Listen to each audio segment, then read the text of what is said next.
ஐந்தினை 50 செய்யுள் 12. தலைவனுக்கு தலைவனுடைய இல்லத்தை பற்றிய குறிப்பு காட்டுகிறாள் தோழி. மால்வரை வெற்ப வணங்கு குரல் ஏனல் காவல் இயற்கை ஒழிந்தோம் யாம் தூ அருவி பூக்கன் கழுவும் புறவிற்றாய் பொன் விளையும் பக்கம் இது எம்மிடம்.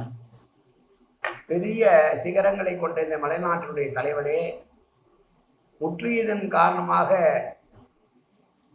தலை கவிழ்ந்து நிற்கிற இந்த திணைப்புணத்தை காவல் செய்கின்ற இயல்பான வாழ்க்கையை நாங்கள் கைவிட்டு விட்டோம்.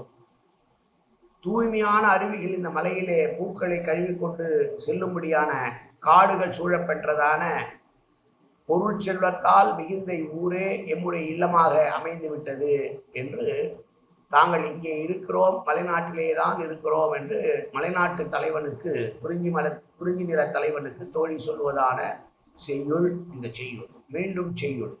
மால்வரை வெற்ப வணங்கு குரல் ஏனல் காவல் இயற்கை ஒழிந்தோம் யாம்.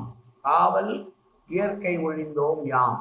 தூ அருவி பூக்கன் கழுவும் புறவிற்றாய் பொன் விளையும் பாக்கம் இது எம் நாடு. தூ அருவி என்றால் தூய்மையான அருவிகள் நிறைந்த இந்த மலையிலே அந்த அருவிகளினால் கழுவப்பெற்று ஓடுகின்ற மலர்களை உடைய தோட்டங்கள் நிறைந்ததான இந்த இடமே எங்களுடைய செல்வ மிக்க இடமான இந்த இடமே எங்களுடைய இடம் என்று தோழி சொல்கிறாள் தலைவனை பார்த்து. நன்றி, வணக்கம்.